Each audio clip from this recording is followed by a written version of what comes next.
Hello বন্ধুরা, নমস্কার। আজ লক্ষ্মীর কিচেনে বানাবো লট্টা শুটকি রেসিপি করব। কিভাবে করব তোমরা আমার পাশে থাকো বন্ধুরা, দেখতে থাকো। আমি আমার মতন করেই বানাবো। এখন আমি সবজিগুলি কেটে নেব। তো মটর, পেঁয়াজ পাতা, টমেটো, পেঁয়াজ, ধনিয়া পাতা এই দিয়েই করব। তো গোটাই আমি পেঁয়াজ রসুন ছুলে নেব। তারপরে আমি ধুয়ে নেব, ভালো করে গোটাই ধুয়ে নেব। তো কষা চালানো হয়ে গেছে। পেঁয়াজ পাতাও আমি কেটে নেব। তো পেঁয়াজ পাতা একটু বড় বড় করে কেটে নিয়েছি, দেখুন এইভাবে করে। তো মটরও দেখুন ছড়াটা কত সুন্দর লাগছে। তো মটরও আমি খোসা ছাড়িয়ে নেব। আর কিছুদিন পরে তো মটর পেঁয়াজ পাতা পাওয়াই যাবে না, গরম চলে আসছে। মটর এইভাবে করে সবগুলি খোসা ছাড়িয়ে নিয়েছি। সব কিছু দেখুন গোটায় ধুবো, তো তার জন্য আমি জলের মধ্যে নিয়ে নিয়েছি। তো ধনিয়া পাতাও আমি বেছে নিয়েছি। শুটকিটাও আমি কেটে নেব। কেটে আমি কুমকুম গরম জলে ভিজিয়ে দেব। এতে বেশি টাটকা গরম জলে দিলে না গলে যাবে, তো কুমকুম হালকা গরম দিয়েছি। রসুনও আমি খোসা ছাড়িয়ে নিচ্ছি। তো শুটকির মধ্যে একটু রসুন দিলে খেতে ভালো লাগে, তাই রসুন একটা গোটাই দেব। প্লাস কুচিয়ে রান্না করব, আজ শিলে বাটাবাটি করব না। তো টমেটো আমি কেটে নিচ্ছি। তো ধোয়া হয়ে গেছে, এইভাবে করে আমি কেটে নিয়েছি। পেঁয়াজও আমি জিরি করে কেটে নেব।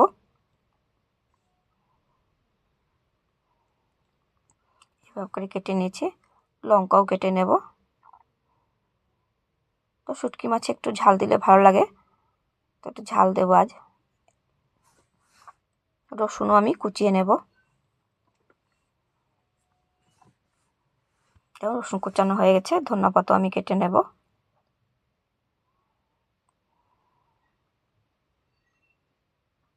তো সব কিছু কাটা হয়ে গেছে।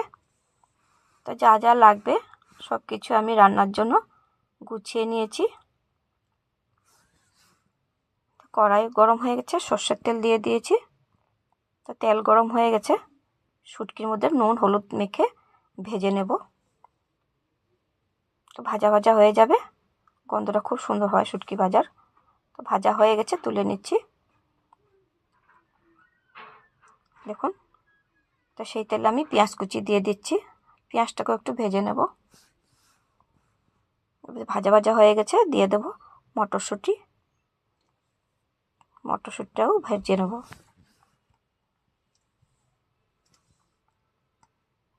সামান্য একটু নুন দিয়েছি, যে মটরশুঁটিটা একটু বয়েল হবে তাড়াতাড়ি, তার জন্য।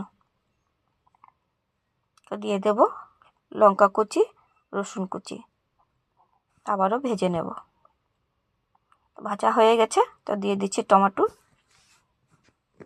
টমেটোটা পরে দিয়েছি কেন, মটরটা নয়তো শক্ত হয়ে থাকবে, তার জন্য একটু পরে দিয়েছি।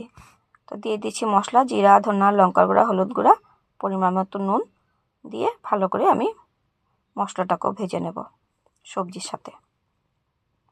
ভাজা হয়ে গেছে, তো পেঁয়াজ পাতাও আমি দিয়ে দিচ্ছি।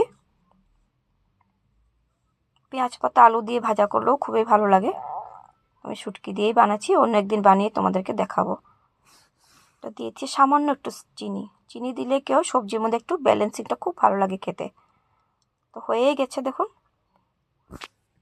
শুটকিটাও দিয়ে দেব, আর অল্প সময় পরে নামিয়ে দেব। তো নেড়ে চেড়ে ধনিয়া পাতা দিয়ে আমি সবজি নামিয়ে দেব। তো কেমন হয়েছে বন্ধুরা আমার শুটকি মাছের রেসিপি, তোমরা আমাকে কমেন্ট করে জানিও। ফেসবুক ইনস্টাগ্রাম বন্ধুরা আমাকে ফলো করে দিও, ইউটিউব বন্ধুরা আমাকে সাবস্ক্রাইব দিও। আজ এতক্ষণই রইল বন্ধুরা, বাই বাই, টাটা। ভালো হলেও জানাইও, খারাপ হলেও আমাকে কমেন্ট করে জানিও, ঠিক আছে বন্ধুরা।